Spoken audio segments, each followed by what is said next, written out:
All right, we are in to the AFCON final, and with us today, 2012 AFCON runner-up, Sol Bamba, full kitted up just like me, and also the Athletics Jay Harris, who's been out at the tournament as well. Look, Sol, if there is a football god, they have been shining on Nigeria and especially Ivory Coast through this entire tournament. Honestly, it's like the resurrection for Ivory Coast, if we use it in biblical terms. But Absolutely, yeah. can we just say, though, as a rounded conversation, how powerful and exciting this tournament has been so far?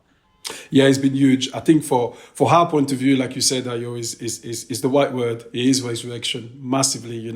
From where we came from, we thought it was done and dusted, and we managed to go through each hurdle every time, one step at a time, to make it to the final. So, for our point of view, we're absolutely over the moon. But as a whole, as a tournament, like you said, it's been huge credit for the whole Africa and for Ivory Coast in particular because it was the tournament. But, the atmosphere, the football's been playing, every team, the ways they represent themselves as well. It's been, we said it before, we had the show before the tournament and we said potentially it could be the greatest AFCON ever. And I think it is, we seen with all the crazy games like, the scenarios, the twist and turn every time, with every single team as well. So it's been absolutely brilliant, and it's great credit for African football.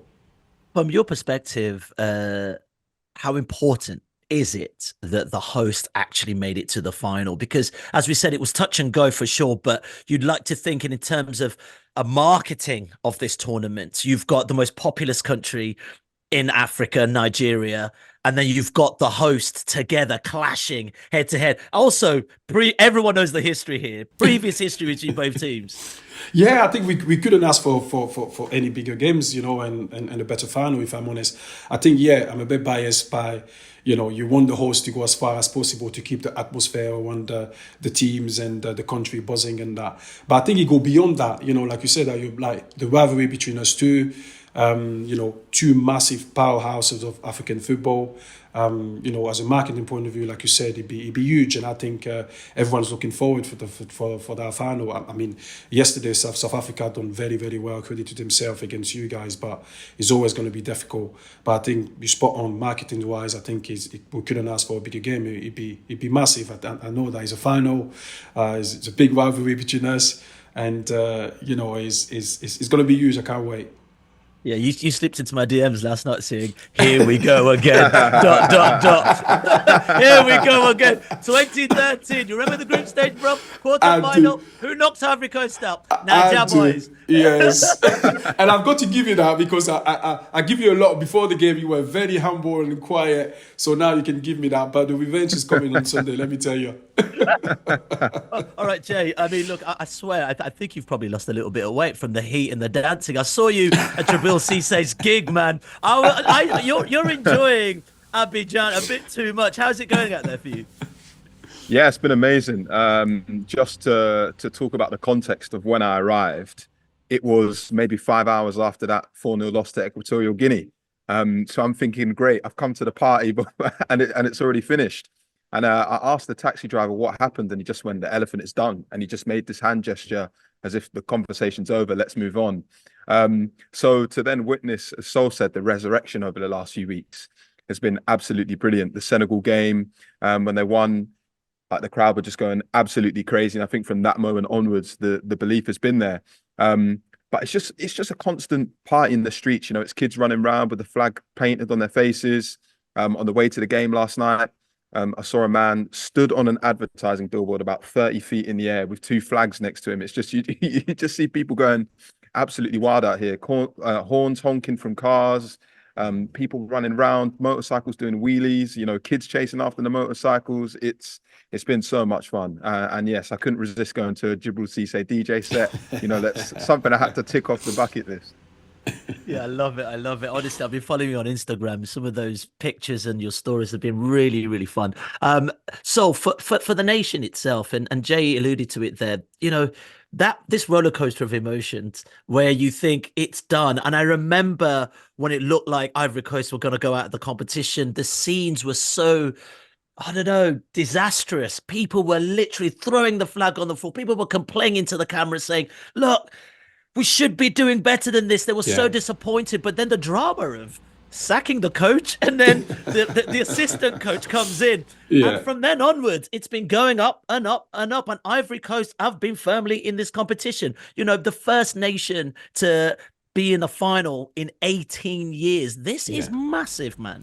Absolutely huge, absolutely huge. But I think that's the problem in our country, and I think most of African country. When you win, you're like a god, and when you lose, you're nothing. And I think sometimes we have to have the balance a bit better, where is I know football means so much to every Ivorian and same in every African country, but I think sometimes we have to remember it's a football game, and we have to be careful how emotionally we go.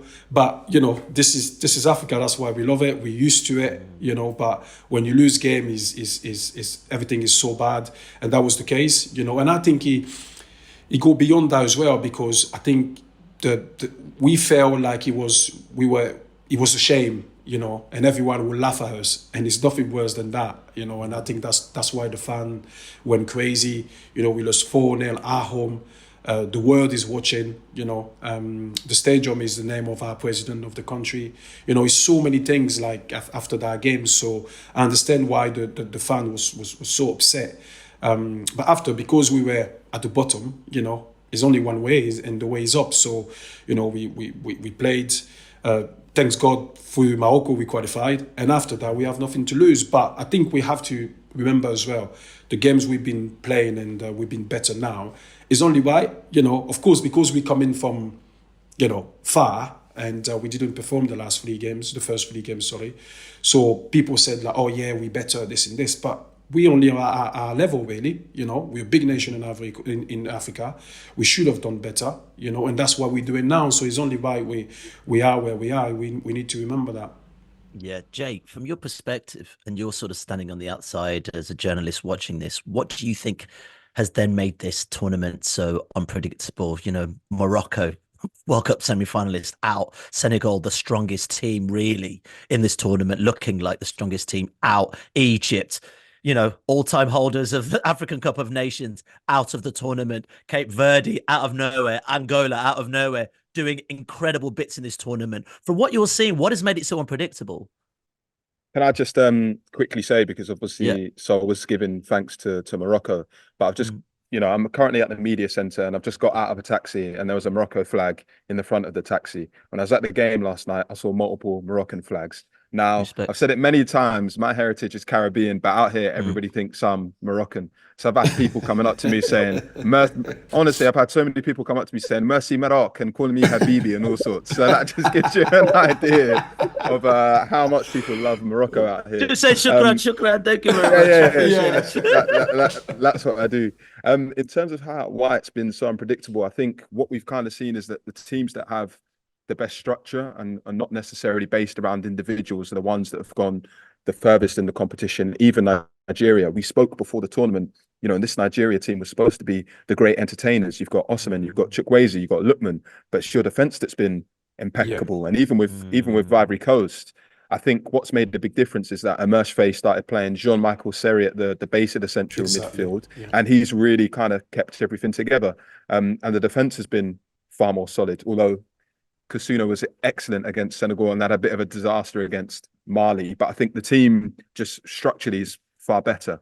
And then, Egypt, they kind of rallied briefly after Mohamed Salah got injured, then it all fell apart. You look at Ghana, they had one of the best individual talents in this tournament with Mohamed Kudus, but the rest of the team was so discoherent. It's almost unbelievable. So I think that Cape Verde, Mauritania, and some of the other teams have just been very well drilled from front to back. They've had a game plan, they've stayed compact, and they've just managed to take their opportunities when they've come. Yeah, so what do you think it has been so unpredictable? Because you did say, I remember you were saying this is going to be the most open AFCON ever. What were you seeing to make you think actually all the big dogs might struggle in this tournament? I think it's exactly what Jay said. I think big teams are more, they've got more individual and they're relying on them more to make the difference, especially on the top of the pitch. I think why I knew it would be like so unpredictable is because the so-called smaller teams got better. They're well organized, they're well trained, tactically they're aware. They set pieces as well. They worked a lot. They score a lot of goals on set pieces, and I think that's the difference now. The smaller teams, if you like, got better, and that bring the tournament even more entertaining and make it more difficult for the bigger teams. I remember my time, 10, 15 years ago, if you played Angola, with all due respect, you're going to win the game comfortably if you don't do any silly mistake, and that's what happened now. You can't predict. And that's why you see in the Cape Verde, the Angola, they're doing so well. And I think that's credit to them because they realize they have to work as a unit to make up the ground for the bigger teams. We've got lot better individual. Yeah, we've all been wishing if we weren't working to be out there in the sunshine, being part of the festivities. Before we move on, actually, just want to plug a quick one. Simon Hughes, who's also out in the Ivory Coast at the moment, has done a brilliant piece on Amad Diallo and the man who accused of trafficking him to Europe. You can find the link to that piece in the show notes of this episode as well.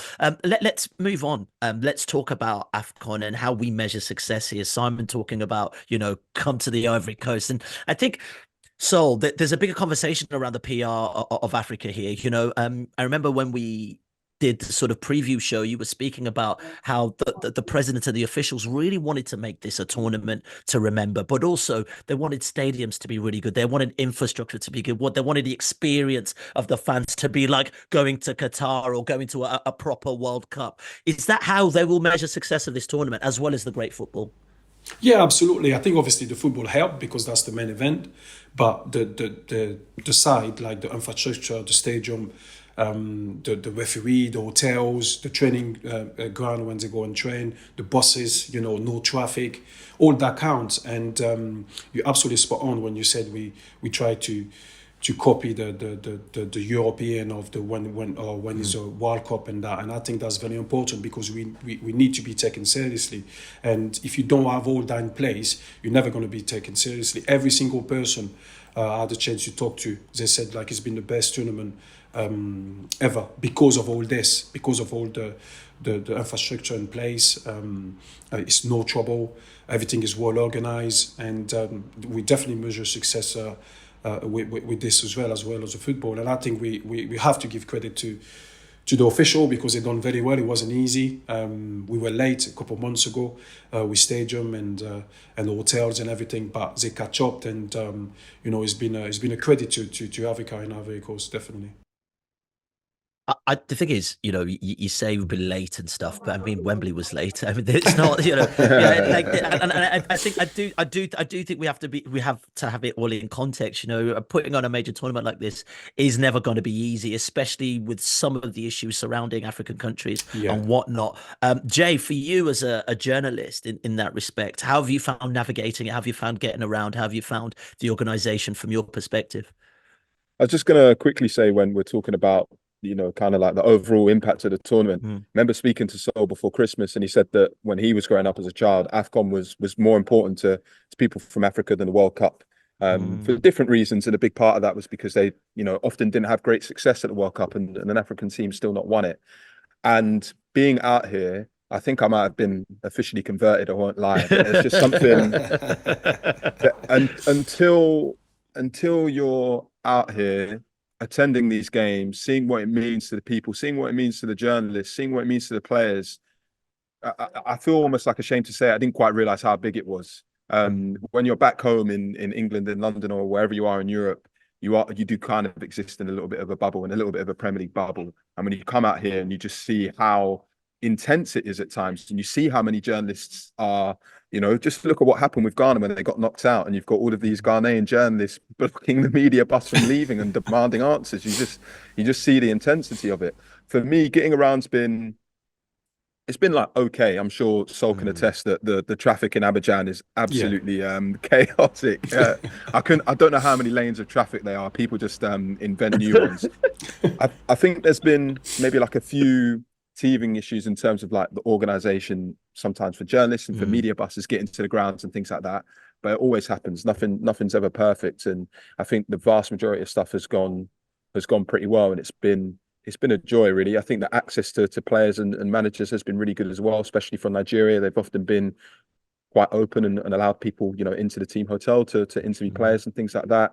So I think it's done a really good job of representing African football and Africa as a continent overall, because as Sol said, there's been no trouble. I've seen people running around crazy in the streets doing all sorts, but never any trouble, never any violence. And I think that's a wonderful thing, that everyone's kind of behaved themselves and just represented themselves in the best way possible. That's very important, Ayo. Sorry if I can jump in, because for us, because people always said we bias because it's our country, and but we know that for years, like you guys, especially like journalists like you guys, and have to come in and witness that, and I think you guys have been very good to do that, in particular for this tournament, because you show the world how we can do it, how the tournament is important for us. And everyone's talking about that AFCON, and that's the best advertising we can hope for. And I think we need more and more people coming to Africa to witness this, because he is very, very special. Yeah, Jay, you sort of alluded to it there, this sort of living in the Premier League bubble. And as we've spoken about before, this idea that, we want our best players not to go to this tournament, but I still use, yes, it's a bit shorter, but when European players go play the Nations League, let's face it, they are great friendlies. This is really a tournament that truly matters to a continent, to a nations of people. Do you feel AFCON then does have this weird glass ceiling in that respect, because it's always having to battle against the big European leagues? Because fundamentally, that's where a lot of these players earn their trade. But this is what I've realized being out here. The whole continent of Africa does not care what Premier League fans think and complain about, saying our players are not available. It doesn't even cross anybody's mind remotely. They're just all out here having a great time. And I think that's almost what makes the whole situation with Andre Onana quite sad, because you've just seen how much it means to the people out here. And he kind of just prioritized Manchester United. I know there's a lot more complicating factors, and he's got a difficult relationship with Samuel Eto'o. But I think that sort of, it was a real shame that that's one occasion where maybe the Africa Cup of Nations wasn't prioritized. But this Premier League bubble that we exist in, it is ridiculous. The Africa Cup of Nations, the first edition was held in 1957. 30, 40 years before anybody even thought of the Premier League. And it's consistently been held at the beginning of the year in January and February. It is absolutely roasting hot out here right now. It's incredibly humid, and it's only going to get worse in the summer months. It's not feasibly possible or sensible to hold this competition in certain countries in the summer. It's just not. So respect the fact that the weather conditions make it difficult to move it, and also respect the fact that this is a tradition and a history that's been going on for a long, long time. This is just what the world has to get used to.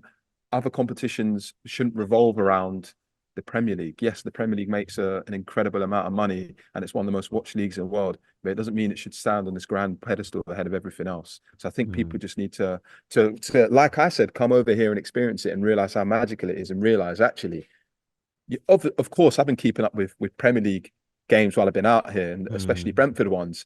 But then it's the FA Cup last night, and I'm thinking, why is anybody watching FA Cup games when there's the semi-finals of the Africa Cup of Nations going on? Why are you paying, 10, 20 pounds to, no disrespect, to go and watch these teams when you've got this massive tournament going on? So I think just people need to, let themselves embrace it a little bit more, and they'll be rewarded for it. Well, you talked about Samuel Eto'o there, and I want to bring in Adam Leventhal, who's across this, because obviously apparently he was leaving, now he's not, which adds to several controversies in AFCON as we speak. Adam, so good you can join us. Could you just explain a little more about what's going on with Samuel Eto'o, because I felt like he was leaving his position with the Cameroon FA, and for some reason they've rallied behind him, and he's not going anywhere. Yeah, hi guys. It's quite a complicated situation with Samuel Eto'o, because obviously Cameroon didn't do well at AFCON.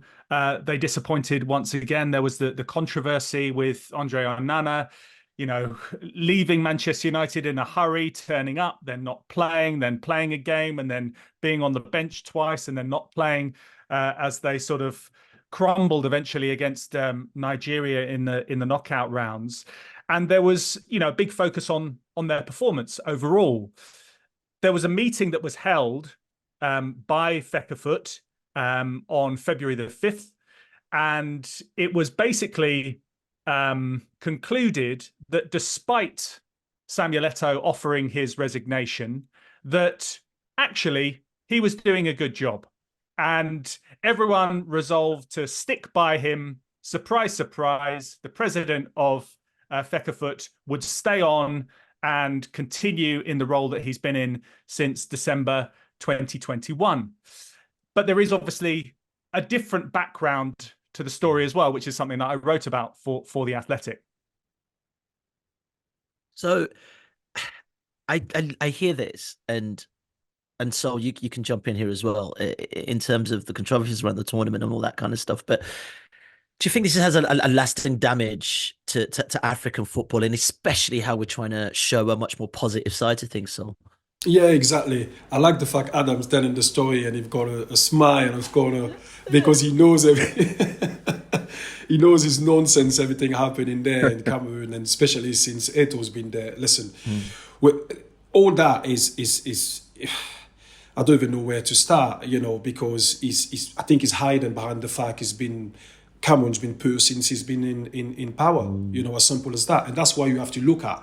And I think he's been clever yesterday on the 5th of February, by saying, listen, here's my explanation. Because he knew they're going to say no. All the people in there, they're his friend, he put them in place. So of course they're going to say no, first of all. And I think he's doing that to cover the fact that Cameroon's been poor, as simple as that. And I think you're spot on, Ayo. I think the problem we got now is by Eto'o behaving like this, everyone look at us and laugh at us because said like, well, if that's how African Federation want to run their federation is bad, because Eto'o's been a great player. There's no question about that. Everybody knows. But being a player and being a president of federation is two different jobs. We see in it. Jogba tried to do that, and he tried for us to be behind him. We said no. And he was upset with us because he said, we know each other for 10, 15 years, play together and everything. I want to change everything in a federation. We said, yeah, but you know the right person for that. As simple as that. But Eto'o forced it. He's in power now. He doesn't want to leave it. He's picking the team, by the way. And that's, I'm telling you from the inside, I know some players, he's picking the team. He's fighting with Onana. The government got involved and they said they want Onana to play. That's why Eto'o's not happy. It's a big mess. And I think until we sort that out, we're never going to be taken seriously, unfortunately. yeah, Adam, you've looked into this and you sort of followed it through for a while. Can you just give us an indication of exactly, and I think Saul's just alluded to it there, of exactly what that power structure looks like with Samuel Eto'o? Well, I think very much he is the man at the top, as Saul has said there. I spoke to one person who basically said, if you're not with him, you're against him. Exactly. And he's involved in all of the major decisions.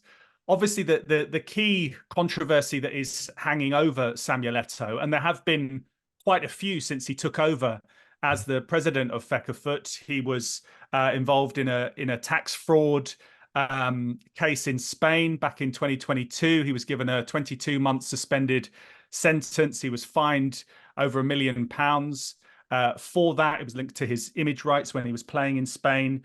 He was involved in an altercation, being an ambassador at the Qatar World Cup with an Algerian journalist outside one of the grounds, which was actually pretty graphic when you watch it. And he had to apologize for that altercation.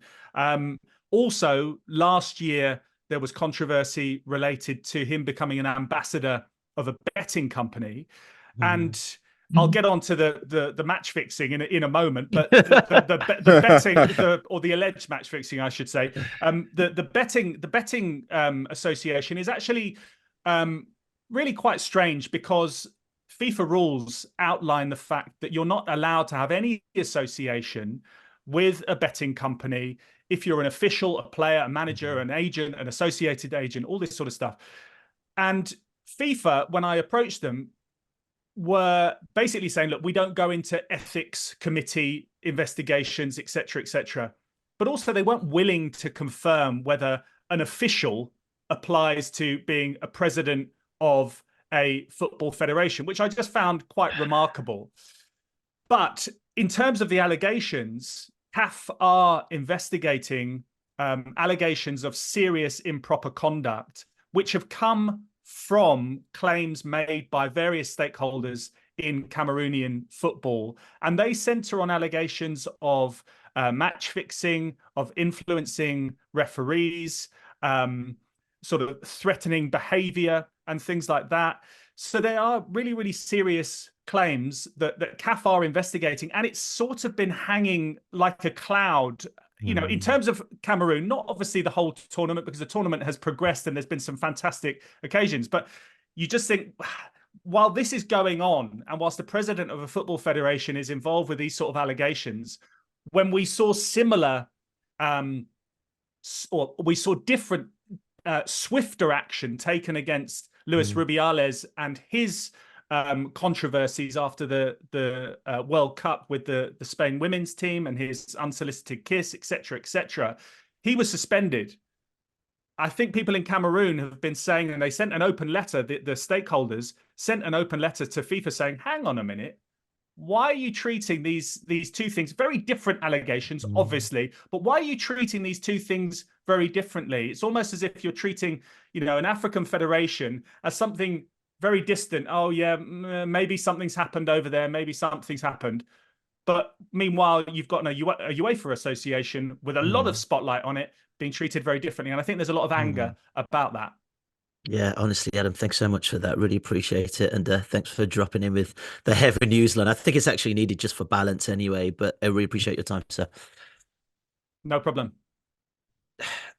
There is still that feeling, though, that sort of FIFA just leave Africa to do their thing. Yeah, and actually, if we're talking about a legitimacy of a tournament and sending the right message, there needs to be that sort of coherent FIFA attention to issues around African football, as well as they see it around European football, because fundamentally the message is the money's in Europe and not in Africa. Exactly. But I think, especially in the Cameroon case with Eto'o, I think is a power things as well. You know, we're talking about arguably one of the greatest African footballer. So I think it's a bit of that as well, as they don't want to necessarily go in there. I think if it was any other federation, with all due respect, I think they would be stronger. But I see what you're saying. We felt it even when I was playing like 15 years ago. You know, like Africa and Europe are treating differently, unfortunately. And I think FIFA have to do better to make sure the rules apply for Europe and Africa. All right, Jay, let's move on, because one of the great things to see in this tournament, and I know you've written about it, is the rise of African coaches. I've really enjoyed seeing so many more.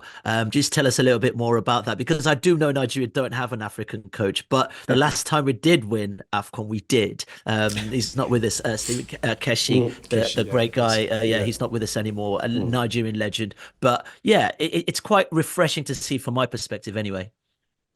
Yeah, well, obviously, historically, you've had a lot of European white head coaches in charge of African national teams, and a lot of them are French and Portuguese, and obviously that kind of brings up links to colonialism. And I spoke to a university professor who explained a lot of the context behind that and said initially coaches from Britain, France, Portugal, Belgium, the Netherlands, and we're talking 1950s, 1960s, probably did have better coaching knowledge. So it was a little bit more understandable back then. But then in the 70s and 80s, when local coaching starts to get better, they're still kind of overlooked. But what has happened in the last, I guess, 20 years is that there's just not been a proper structure in place across the whole continent for coaches to be developed. And the best example I can give you of that is that UEFA launched their pro license scheme, or all their coaching licenses, in 1998. The Asian Football Confederation launched their pro diploma in 2001. The Confederation of African Football launched their pro license in 2018 with Morocco. So you're essentially arguing that they're 2 decades behind coaching at the elite level. So it's taken a real long time for the cream to rise to the top, for want of a better expression. But I think what we've seen is that coaches are being trusted. So at the 2017 Africa Cup of Nations, when it was only 16 teams, 12 of the 16 teams were managed by a coach outside of Africa. So I think there were 10 from Europe, 1 from Brazil, and potentially Avram Grant as well, if I've got it right. Yeah. Whereas at this tournament, I think it was the other way. So 15 sorry, the numbers, I'm just trying to pull them from the back of my that's head. all good, bro. I get you. I think at this tournament, you had 9 coaches from Europe, 10 if you include Chris Hughton, who obviously was a Republic of Ireland international with Ghanaian heritage, which means in the space of 7 years, the numbers have completely flipped around. And I think Emerse Fae is just the perfect example of that. You had Jean-Louis Gasset. I'm not going to put Sol on the spot and ask him for what his opinion on that is. But you had Jean-Louis Gasset. He was a 70-year-old Frenchman who'd spent the entire of his coaching career in France. As far as I know, he had no prior connection to Côte d'Ivoire. So why is he being put in charge of the country ahead of the biggest sporting event they've hosted, maybe the biggest event in general they've hosted in 40 years? That's to me, that's just incredible. And you look at the success that Aliou Cissé had with Senegal. Okay, they got knocked out in the last 16 of this tournament, but they won the African Cup of Nations a few years ago. They got to the last 16 of the World Cup. I think Morocco is maybe an even better example because their star player, or one of their star players, Hakim Ziyech, basically retired from international football a few years ago because he had this massive falling out with the previous head coach, Halil Hodzic, who I believe is from Bosnia.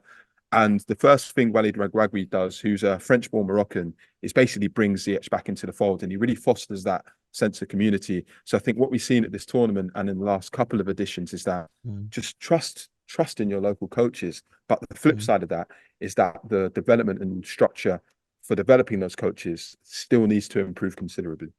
I think you're spot on. So I really want to ask you about this. And I know you're doing your coaching badges as well. So, maybe you've got a little taste, but when you see the likes of Emerse Fae, obviously, Regragui, again, from Morocco, Cissé, do you think historically there's been this post-colonial idea that a white coach knows more than we do on the continent? And actually, after naming those names and you doing your badges, is it something that inspires you to say, do you know what, I can maybe try and see if I can be part of that history as well? Yeah, 100%. It's definitely due to have past colonialism, definitely, because, unfortunately, we ended up believing what they were saying to us. We know as good as them. We can't think, so that stayed with us for many, many years. But I think the table are turning, which is good. And the most important thing is the fan demanding that, and I think this is key because exactly like Jay said, especially for Ivory Coast, when we had Jean-Louis Gasset, people weren't happy because like Jay was saying, we hosted a tournament. We wanted someone we thought would represent us the best he could, and that wasn't him. I know him very well. Great lad.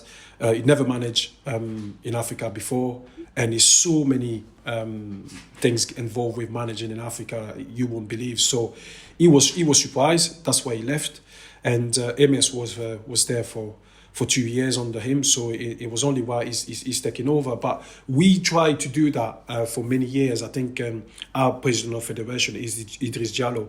Tried to do that when he was in power. That's what he said. He said he want local ex-players to come in and look after the national team. So after the tournament, actually, we got a few meetings where he want to meet ex-players with doing the badges or had the badges, and he want to talk to us and see what can be done from the 18, 15 level all the way to the first team. And I think that's the way you have to do it. I think Senegal's been doing it, Morocco, Algeria, everyone should start doing it. And I think it'd be good for African football. And from my point of view, yeah, I'm looking at it and said, this is all we're asking for, an opportunity. People sometimes think we just want jobs because of the color of our skin. That's not what we want. We want opportunities. And if you're good enough for the job, you're going to get it, but we need to have those opportunities. You want to throw your hat in the ring for the Ivory Coast job, sir? Come on. I see you.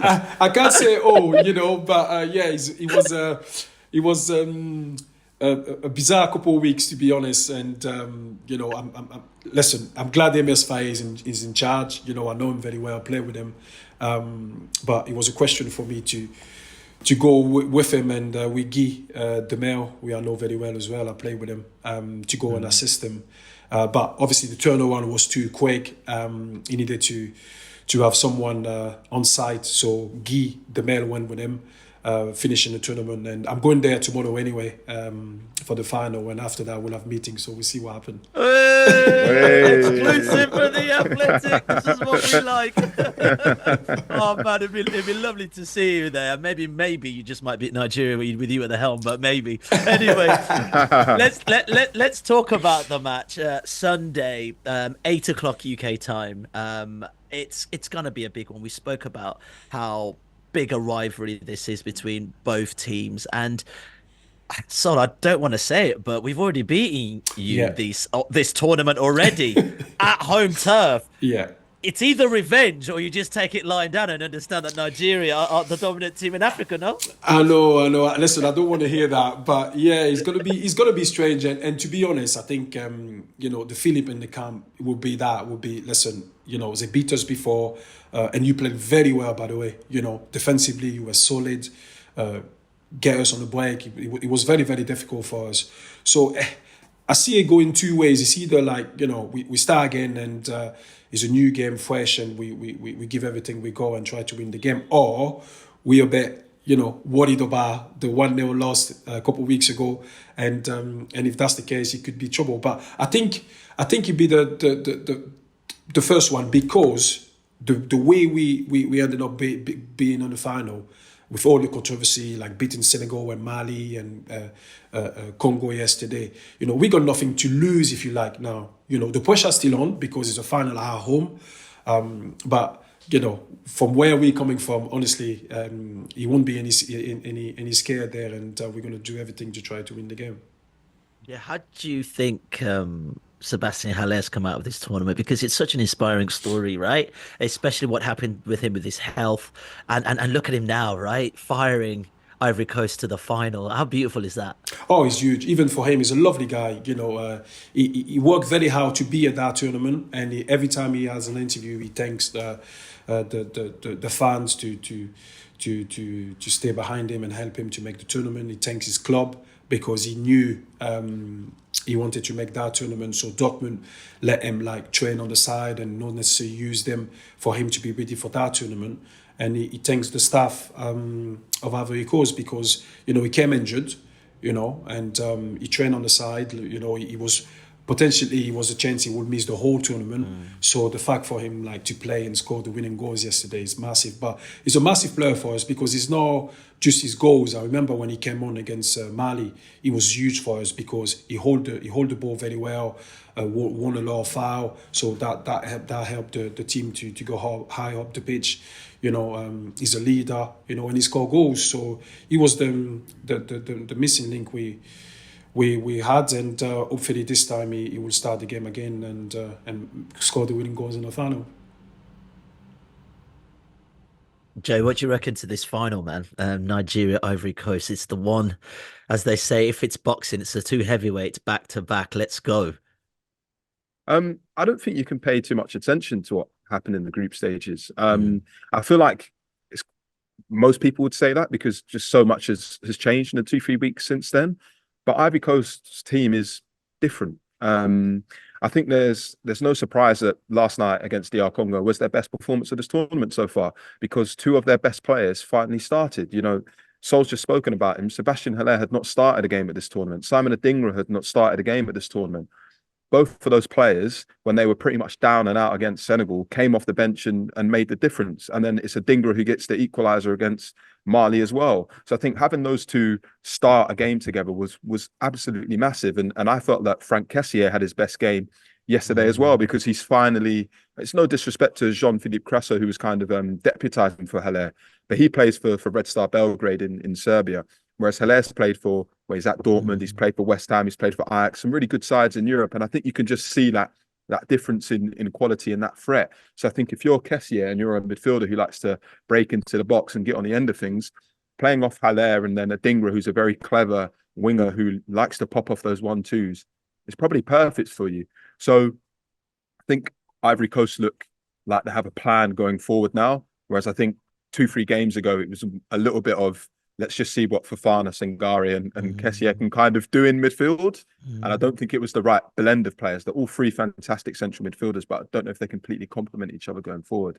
But then again, having said that, Nigeria have just been formidable at this tournament. There's no real moment where they've looked in genuine stress. They've still managed to get through the semi-finals against South Africa. And to be honest, if I was one of those Nigerian players going up against Ronwen Williams after he'd saved 4 penalties in the previous shootout, I would have been sweating a little bit. But they made it look easy, and he didn't save a single one. It was Ola Aina who was the only one who kind of hit it over the bar. It's going to be really interesting. I think it's going to continue to be tight. And all I know is that if Osman doesn't score and you guys don't win, there's going to be a lot of noise. So just be prepared for that. Just be prepared for that. So I want to come to you very quickly, but Jay, just on that Osman point, I know you've read about it. I mean, he's only scored 1 goal this tournament, but you'd like to feel, from where I'm standing anyway, that they've almost used him quite differently. He's been involved in a lot of the goals that Nigeria have scored this tournament indirectly, whether it be pulling players out of position so Lukman can cut in the middle, or even the penalty in yesterday's match. That was Osman all through. So he hasn't scored, but he's been very effective in the tournament. Yeah, he has. I spoke to William Troost-Ekong after the quarterfinal victory, and I was asking Troost-Ekong about Ademola Lookman, because Lookman's had a great tournament, scored 3 goals in the knockout stages, and Troost-Ekong said, Lookman's a great player, and he's really kind of stepped up this tournament. But I think the work that Victor Osman's doing off the ball, dragging players out of positions, is making that space for Lookman and Moses Simon to kind of thrive in. So you're completely right. And also, you get some strikers who are just exceptionally good at scoring, whereas Osman is an absolute, he just runs after defenders, forces mistakes. I think that's what happened in the game against Cameroon, where there's a back pass which he basically forces and he wins it. So he's very intelligent, and also he's not afraid to kind of tell other players, you need to fix up and make a better pass, or you need to get back in position. And I always really like that, because I think he's 25 years old, so he's still fairly young for a footballer. So I like it whenever anybody's got that a little bit of presence about them. But I just want you to know that I don't mind who wins. Yeah, I'll be happy for either of you two. But well said. But I've been hanging around with a lot of Ghanaian journalists at this tournament who, 2-3 weeks after they got knocked out, are still here. And the Nigerian journalists have been giving them so much grief every day. It's why are you still here? Ghana must go. It's been constant, man. And so I just want you to be prepared for the fact that there's been so much noise. That if Ivory Coast win on Sunday, the social media timeline is going to be hectic. It is going to be hectic. Trust me. Just mute your social medias for a week. It's going to be mad. I don't think people really understand how much people want Nigeria not to win this tournament in Africa. I mean, if you look at the Angola game, the amount that was offered to Angolan players to try and beat Nigeria alone tells you how much people, I mean, it's historic, isn't it? Like, you want to beat the big giants. Exactly. I completely understand it. Yeah. But so for that reason as well, this is really, I want to go back to this as well. This is really the final that's going to bring the eyeballs to the screens. There are so many players that just roll off the tongue of global football fans. And I think for the future of AFCON and in terms of its commercial value, this is really the final we all wanted to see. Absolutely. And I think that's why we want a good spectacle for all those reasons. We want a good final. We want goals. We want entertainment. But it won't be the case, because it's a final. I always said a final, you don't play it, you win it. So it's going to be cagey. I know that. Nigeria are very, very good defensively. We were talking about Osimhen early on. Like, forget the goals. Honestly, he's been absolutely immense. The pressing, he ran for 95 minutes. Is the run he made to free space for other players. Like, he's been phenomenal. Forget the goals, and we can all see that. And when you play with a player like this, like Troost-Ekong was saying, like, if I'm a centre half and I've got my centre forward doing that, I know nothing can happen to us, because that's what you want. And it's credit to him, a massive player to do that. It can only give confidence to the rest of the team. But I think for the whole of Africa, and I think that's the final we all wanted, really. You know, of course, they had the big guns, Senegal, Morocco, and all that. But I think for the whole, you know, the rivalry we got between the two teams, you know, the fact we're playing at home. Before the tournament, everyone was saying Nigeria can score a lot of goals, but they can't defend. It prove everyone wrong, you know. I mean, I can't wait. It would be phenomenal. But I think for the advertising for African football is great. Like, probably one of the two best team in Africa will play each other on Sunday. Yeah, fantastic. Well, I tell you what, this tournament has brought so many surprises, and maybe we might see one in the final as well. So why Jay, do you really call it appreciate surprising? Why you call it surprise? A win from us is going to be a surprise. Is that what you say? So I've got to get my dig in just in case, man. Just in case. And then I'll hide off. I'll keep my eye on my phone, brother. You too. Enjoy Abidjan. Enjoy the final. Thank you. Hopefully see you on the other side. And thanks so much for joining the pod as well. Pleasure. And don't forget, you can rate and review the podcast, and we'll be back with another episode tomorrow with Adam and the team. Thanks for listening. If you like this video, click subscribe for more content like this. We'll be joined by the likes of David Ornstein, Matt Slater, Adam Crafton, Carl Anker, and plenty more through the season to bring you the inside track to the biggest stories in football. If you'd like to listen to the full episodes for free, search the Athletic Football Podcast wherever you get your podcasts from.